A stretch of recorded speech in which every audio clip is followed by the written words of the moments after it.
তামিম সুভাকে নিয়ে বিলেতে যাওয়ার কিছুক্ষণ পর পঞ্চপাণ্ডবও চলে আসে। ততক্ষণে সব সার্ভেন্টরা তাদের প্যাকিং সম্পূর্ণ করে রাখে। আজ তাদের বাংলাদেশ ফেরত যাওয়ার দিন। আহারে, আমার দলা বউডারে রাইখা যাইতে হইব রে। ভাত পায় না, চা খায়, সাইকেল নিয়ে হাঁটতে যায়। সাকিবের বাচ্চা। কালামানিক আর সাকিবের মাঝে আবারও যুদ্ধ লাগতে লাগতে লাগেনি, কারণ এমনিতেই সুভা অসুস্থ। এই সময় যদি তারা কোনো ক্যাচাল করে, তামিম সকলকেই পরপারের টিকিট ধরিয়ে দিবে। অন্যদিকে তামিম সুভাকে নিয়ে তাদের বেডরুমে চলে যায় আর দুজনে সুন্দর মতো রেডি হতে থাকে। সুভার শরীর অসুস্থ থাকায় তামিম তাকে ছোট বেবিদের মতো রেডি করে দেয়। তামিমের ওই কেয়ারিং বিষয়টি সুভার খুব ভালো লাগে। সুভা তামিমের গলা জড়িয়ে ধরে। তামিমও সুভার মাথায় হাত বুলাতে থাকে। মাথার সিঁথির বাজে একটা চুমু দেয়। তামিম, ইয়েস পরি। আপনি আমাকে পরি ডাকেন কেন? শাকচুন্নি ডাকলে কষ্ট পাবা তাই। সুভা তামিমের কথা শুনে হেসে ওঠে। সে জানে তামিম মজা করছে। পুরো দুনিয়ার সামনে তামিম সব থেকে বেশি কড়া মেজাজের মানুষ হলেও একমাত্র সুভার সামনে সে সব থেকে বেশি রসিক মানুষ। এমন একটা সময় নেই যখন তামিম সুভাকে হাসায়নি। তামিমও যে দিন শেষে এতটা স্বাভাবিক মানুষ হবে কারোর সামনে, এটা কল্পনা করাও মুশকিল ছিল। সুভার মনে শুধু একটাই ভয় কাজ করছে। তামিম যদি আবার দেশে ফিরে সেই পুরনো রূপ ধারণ করে, তখন? তামিম, আপনি কি আবারও সেই পুরনো তামিম সরকার হয়ে যাবেন? আমি বরাবরই এমনই ছিলাম সকাল। তামিমের কাট কাট কথায় সুভা বুঝতে পারে তামিম সরকার কখনো বদলানোর মানুষ নয়। কিন্তু দিন শেষে সে তো সুভার স্বামী, তার জন্যও কি সবসময় ঠান্ডা থাকবে না? সকাল, হুম। আমার মনে সব সময় একটা কথাই আটকে গেছে। কি? তুই পালালি, কিন্তু তোর বাইকে কেন সাথে নিলি না? ওকে সেখানেই কেন রাখলি? সুভা তামিমের মুখ বরাবর তাকিয়ে দু হাত তামিমের গালে রাখে। আমি ভেবেছিলাম আপনি আমাকে ঘৃণা করবেন। আমার সাথে জড়িত কোনো কিছু নিয়ে আপনার আর চিন্তা হবে না, তাই বাইকে লন্ডনে রেখেছিলাম। আমি চাইলেও তোকে ঘৃণা করতে পারবো না পরি। তুই আমার রক্তে মিশে গেছিস। সুভা খুব অবাক চোখে তামিমের দিকে তাকিয়ে থাকে। এই মানুষকে সে ভুল বুঝে এসেছিল।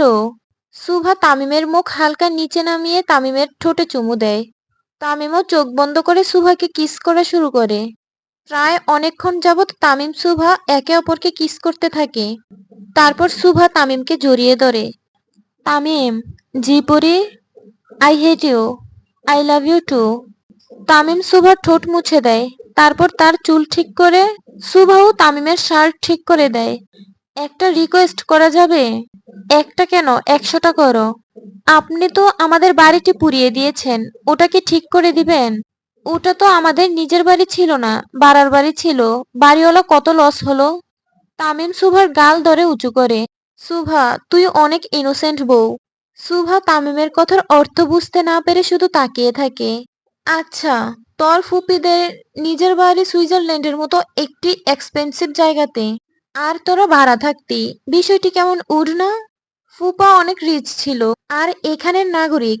হ্যাঁ, এতটাই রিচ ছিল যে গাঁজা সাপ্লাই করে চলতো। মানে?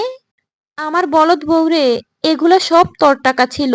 তোর বাপকে পরপারে পাঠিয়ে সব দখল করে তারপর এখানে চলে আসে।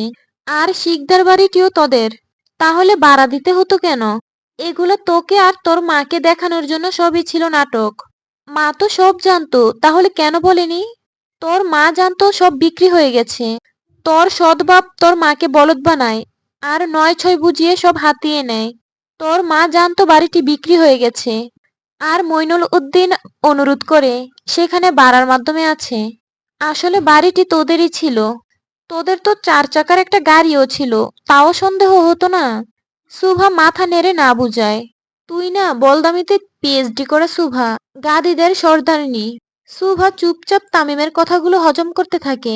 হঠাৎ করে এত সত্যি সামনে এসেছে তার। সঠিক বুঝতে পারছে না কি রিয়াকশন দেওয়া উচিত। এতদিন ওই লোকটা কেন আমাদের সাথে ছিল? তোর 20 বছর হলে সবকিছু তোর নামে হতো, তাই সে দিন গুনছিল। আফসোস, তার আগেই আমার এন্ট্রি হলো তোর জীবনে। সুভা বেশ হতাশায় পড়ে যায়। তার মনে আরো অনেক প্রশ্ন ছিল, কিন্তু মুখ ফুটে বলার মতো শক্তি পাচ্ছে না। তার মা এইটুকু জীবনে কত কিছু সহ্য করেছে, সেই সম্পর্কে সুভা কিছুই জানতে পারেনি। মেয়ে হিসেবে নিজেকে খুব ব্যর্থ লাগছে তার। চোখ ভর্তি পানি চলে আসে। তামিম সুভার চোখের পানি মুছে দিয়ে তার কপালে চুমু দেয়। যখন বাবা মা সাথে থাকে তাদের মূল্যটা আমরা বুঝি না। যখন দূরে চলে যায় তখন বুঝি কি হারালাম। তামিম সুভাকে শক্ত করে জড়িয়ে ধরে তাকে ঠান্ডা করার চেষ্টা করে, কিন্তু তাকে কান্না করতে বারণ করে না। এতদিনের চাপা কষ্ট বের হওয়া উচিত।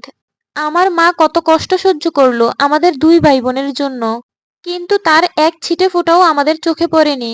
সুভা, ও সুভা, প্লিজ কাঁদিস না। মায়ের কথা খুব মনে পড়ছে তামিম। মা এমন একটা জিনিস, সকাল, পৃথিবীর যে প্রান্তেই যাস না কেন মাকে লাগবেই। যতই বয়স হোক মাকে ছাড়া হবে না। তুই জানিস আমি আমার আব্বাকে কেন এত সম্মান করি? কেন? কারণ আমার আব্বা আমার আম্মাকে সম্মান করে। শুধু সম্মান নয়, আমার মায়ের জন্য আব্বা হাসতে হাসতে জীবন দিতে পারে। তুই যেমন আমার শখের, আমার আম্মাও আমার আব্বার ভীষণ শখের রমণী। আমার আব্বা আমার থেকেও বেশি 3 গুণ পাগলামি করছে আমার আম্মার জন্য। সুভা খুব মনোযোগ সহকারে তামিমের কথাগুলো শুনতে থাকে। সুভা নিজের চোখেও দেখে তানভীর সরকার আয়েশা সরকারের জন্য এই বয়সেও কতটা কেয়ারিং। এখনো ভয় পায় তাকে। বিষয়টি আসলেই সুন্দর। তামিমের কথাগুলো শুনে একটু হলেও সুভার মন ভালো হয়ে যায়। তামিম সুভাকে নিয়ে সুন্দর মতো এয়ারপোর্টের উদ্দেশ্যে রওনা দেয়, যেখানে তাদের প্রাইভেট জেট রাখা। প্রাইভেট জেটের ভিতরে সুভা অবাক হয়ে সবকিছু দেখছে। এটা প্রথমবার ছিল যখন সুভা প্রাইভেট জেটে উঠেছে। তার ধারণা ছিল এটাও প্লেনের মতোই হবে, কিন্তু উন্নত মানের। কিন্তু সুভার এই ধারণা ভুল প্রমাণিত হয় ভিতরে এসে। রীতিমতো 5 স্টার হোটেলের একটি ফ্লোর বলা চলে, যেখানে সকল সুবিধা থাকে একটি আয়তনের মধ্যে। কিন্তু সুভার আরো অবাক করার বিষয় হচ্ছিল প্লেনে ওয়াইফাই সংযোগ দেখে। সুভা জানতো প্লেনে ওয়াইফাই থাকে না, কোনো প্লেনেই থাকে না, এবং ছোট প্রাইভেট জেটগুলোতেও নয়। কিন্তু বড় জেটগুলোতে যে থাকে এটাও সুভার অজানা ছিল। পুরো জেট আস্তে আস্তে ঘুরে দেখে। তামিম সুভাকে রেস্ট নিতে বলে নিজে তার পঞ্চপাণ্ডবদের কাছে চলে যায়। কিন্তু এতক্ষণ কি বসে থাকা যায়? সুভা একটু একটু করে উঠে হাঁটার চেষ্টা করে, আর পুরোটা ঘুরে দেখার চেষ্টা করে। হাঁটতে হাঁটতে এক সময় সুভার নাকে একটা অদ্ভুত ধরনের ঘ্রাণ ভেসে আসে। ধরতে গেলে খুবই বিশ্রী। সুভা সেই ঘ্রাণ অনুসরণ করে ভিতরে যেতেই দেখে তামিম এবং তার পঞ্চপাণ্ডব একসাথে নিকোটিনের ধোঁয়া ছাড়াচ্ছে। সুভা চোখ মুখ শক্ত করে একদম ভিতরে ঢুকে যায়। তামিম সুভাকে দেখা মাত্র তার সিগারেট সাথে সাথে স্ট্রেতে ফেলে দেয়, আর ভদ্রলোকের মতো দাঁড়িয়ে পড়ে। বাকিরাও তাই করে। এ কি, আপনারা ধূমপান করছেন? ধূমপান কই বাবিমা, আমরা তো বিড়ি খাইবার লাগছি। সুভা সাকিবের কথায় পুরোপুরি বোকা বনে যায়। আসলে সুভার জানা ছিল না যে ধূমপান আর বিড়ি খাওয়া আলাদা বিষয়। সুভা রেগে বাইরে চলে যায়। তামিম বুঝতে পারে আজ সুভা খুব চটে গেছে। একটু শান্তিতে বিড়িও টানতে দেয় না। কপাল রে কপাল, ডাইনি একটা বউ পাইছি। তামিম নিজের দুঃখ প্রকাশ করে সাথে সাথে বাইরে চলে আসে। সুভাকে রাগানো যাবে না, এমনিতেই সে অসুস্থ, আরো অসুস্থ করা যাবে না। ও বউ, একদম নাটক করবেন না। করলামটা কি বউ? আপনি ধূমপান করেছেন। আমি খাই নাই সুভা, শুধু একটু টেস্ট করছিলাম মাত্র। সুভা তামিমকে পাত্তা না দিয়ে রুমে যেতে থাকে। তামিম সুভার হাত ধরে আটকানোর চেষ্টা করে, কিন্তু সুভা তামিমের গাল বরাবর ধীরে একটা চড় বসিয়ে দেয়। তারপর চলে যায়। তামিম গালে হাত দিয়ে দাঁড়িয়ে থাকে, আর তার পঞ্চপাণ্ডবও এসে হাজির হয়। তারা অবশ্য আড়াল থেকে সবই দেখেছিল। ভাই, কিছু কইলেই মারে। পঞ্চপাণ্ডব মুখ বন্ধ করে নিজেদের হাসি থামানোর চেষ্টা করে। এখন হাসলে তামিম তাদের মাঝ আকাশ থেকে ফেলে দিবে। তামিমও হনহনিয়ে কিং রুমে চলে যায়, যেখানে সুভা দরজা বন্ধ করে বসে আছে।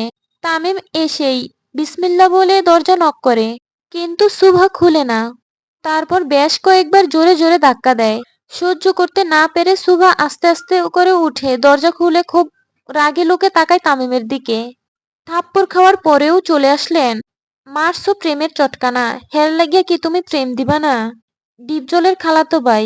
হুম, তাহলে ডিপজলের মতোই তো খল চরিত্রগুলোও করতে হয়। মানে? আহ বাতিজা আহ,